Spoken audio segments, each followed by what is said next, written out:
I remember I was sitting there at the doctor's office. We were going over my lab work and we were going over my blood pressure readings and comparing them versus the numbers from the prior time.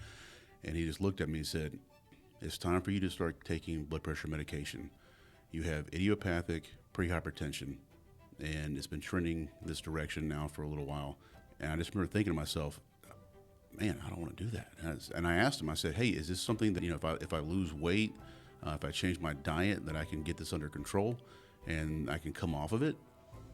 And he looked at me and he said, "You need to plan on being on this for the rest of your life." And I just couldn't believe that.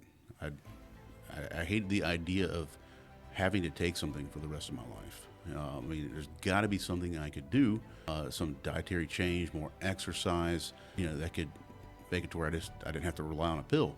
And he looked at me and he said, "Plan on being on these pills the rest of your life." For years, I was told I had idiopathic pre-hypertension. And doctors speak, that basically means we don't know exactly why you have pre-hypertension. So here's some medication, take these pills and, go about your day. That didn't really work for me. I felt like I was just basically putting tape over a check engine light. I wanted to know what the problem was. I wanted to find out what the root cause of it was and how do I fix it. I hated the idea of being on blood pressure medication for the rest of my life. I heard that once you get on it, it's almost impossible to get off of it. And I needed to find out what the problem was. Then I stopped looking at the symptoms and I started looking for the root causes. As it turns out, the answer wasn't a more expensive drug.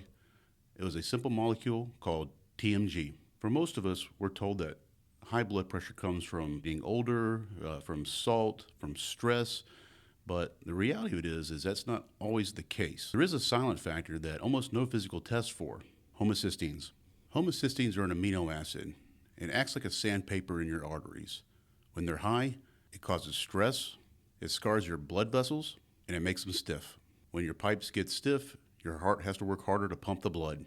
That is hypertension. My doctor kept trying to adjust my blood pressure with meds, but he never addressed the sandpaper in my veins. Enter TMG, or Trimethylglycine. TMG is a methyl donor. Think of it as a chemical cleanup crew. When you take TMG, it donates a methyl group to the harmful homocysteines, and it converts it back into something useful, an amino acid called methionine. It's not a drug, it's a biological reset.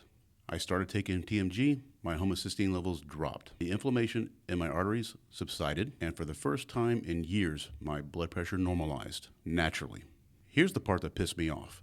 I was on blood pressure medication for years. Not once did a doctor suggest checking my methylation cycles or my homocysteine levels. The system is designed to manage your chronic decline, not to fix your biology. They want you as a lifelong customer of the pharmacy.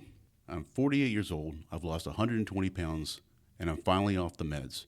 And I did it because I stopped asking, how do I lower the number? And I started asking, why is the number so high?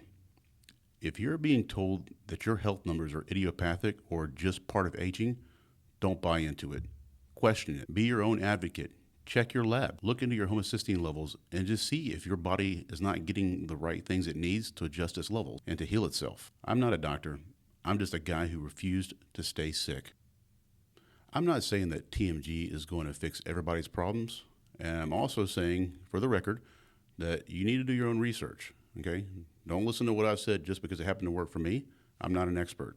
But I am somebody who's done a lot of research and I've looked into a lot of things. And I've said, okay, well, what are the causalities? And if I take this here, will it have this effect here? And I tried it, and it did. It's as simple as that.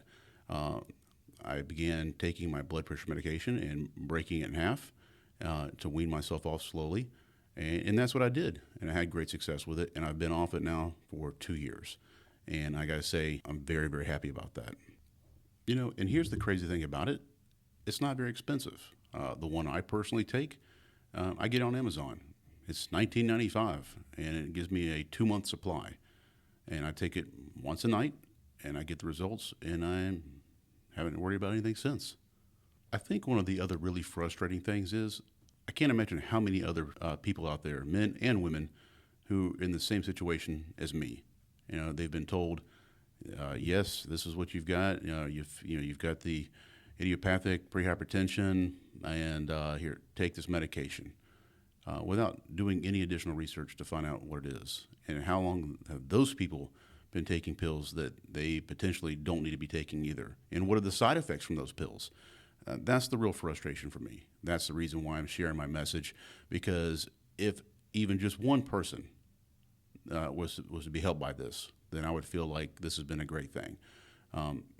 But I have my suspicions it's probably a lot more than just one person. I know for a fact of 2 other people that I've shared this information with did the research and have found that this has also worked for them, and it's changed their lives for the better. If you want more no BS deep dives into how I've reclaimed and rebuilt my health and my life, then please hit the like and the subscribe button. We're rebuilding, and we're doing it with the truth. We'll see you on the next one.